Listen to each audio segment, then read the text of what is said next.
Hi everybody, welcome to another update on Stock Screener.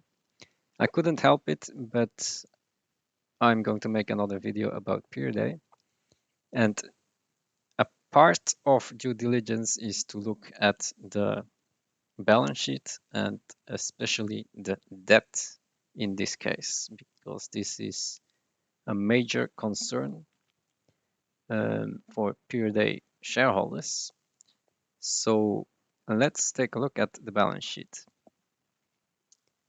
So here you can see the current assets, and that's the money that they have. That's a liquidity to pay off debt. And these are the illiquid assets, property, plant, equipment, very high. So you can't do anything with that because you're not going to sell your plant. And current liabilities are the most important. They need to be paid very fast, within a year probably. These liabilities are the non-current liabilities, and they need to be paid maybe after 1 or 2 years. So we focus on the current liabilities and the current assets. And this can also be paid off later.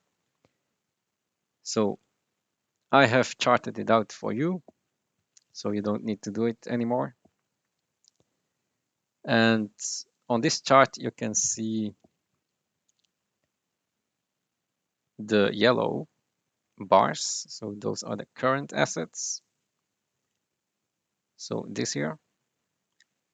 Then you have the current liabilities, which are the negative ones. The blue ones are the current liabilities. Then we have the decommissioning obligations are the gray ones, and the long-term debt is the orange one. So Pieridae started as a small company in 2018. They had nothing, and then they made their first acquisition, the Ikuma acquisition. And you can already see this company is actually very indebted. A lot of current liabilities, not a lot of current assets, and a lot of decommissioning obligations. So this was already a very risky acquisition because, yeah, more liabilities than current assets. But okay, they did that, and the company actually didn't make that much money, so net earnings negative. Then they already did another acquisition 1 year later, which is the Shell acquisition in 2019. And here they added long-term debt to the balance sheet. That's the orange line. A bit of decommissioning obligations were added as well, not that many as the Ikuma acquisition. Accounts, the current assets went up a bit, but also the current liabilities, yeah, probably went up as well here. So yeah, a bit of the liabilities were put into long-term debt. So actually it should be a bit of this. This is the extra liability that's added. That's about less than 100 million. Okay, so that was the Shell acquisition. Now the current assets are pretty stable, but the current liabilities have gone up. So the current liabilities going up is not a good sign. And that's because in 2020 they had no profits. It was a bear market in oil and gas. So they couldn't make money. Equity went down, and current liabilities went up. Probably an increase in accounts payable. So that's not good. The long-term debt couldn't be paid off, of course, but this is a bit stable. So it's not like that debt is increasing a lot.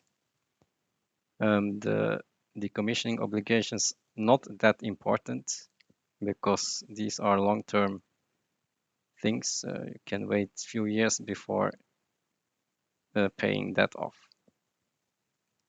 And actually, these decommissioning liabilities are now lower than what they were. So it went up and now it's lower. That's a good sign. Here you can see the inflection point. That's in December 2021. So this was the worst balance sheet. Worst balance sheet was here in December 2021 when equity went super negative. But from here on out, they started to make money. And 2022 was a very good year. So they repaid some of the debt. So the balance sheet went up a bit. This debt is starting to get paid off. They will now probably need to focus on the accounts payables because we need to see this blue line go higher. It needs to go at least below the yellow line because you need to have more current assets than current liabilities. That's what I would like to see. So from this year on out, I would pay off a bit of the blue ones until it gets to a manageable level here. And also pay off a bit of the long-term debt, of course, so that the interest payments of 20% come down, and that will increase the earnings. So both need to be paid off, and that will take about 2 years if the oil and gas market stays bullish, of course. And after those 2 years, we come to 2025, and from here on out, we start to become cash positive when we don't account the decommissioning liabilities, of course. And that is something you can see on this orange bar. It's going positive, which means all the debt is paid off. So here, I think we are pretty safe. So probably investors will start to become more positive about the company in 2024 when a good amount of this debt is repaid. So currently we are at least at, let's say, 250 million in debt. So this minus this, and then this is the real debt. That's about 250 million, and that will get paid off in a year to about less than 200 million. That's the goal for this year. And for next year, 2024, we will repay everything until we are cash positive. And then you can see here all the cash will keep on growing in 2025 to 2026. Company will make a lot of money. And in 2026, we will be really net debt positive. Then when you add this liability and this liability, and you at this cash and this cash, then we are net debt 0. Okay, so this is the same as this.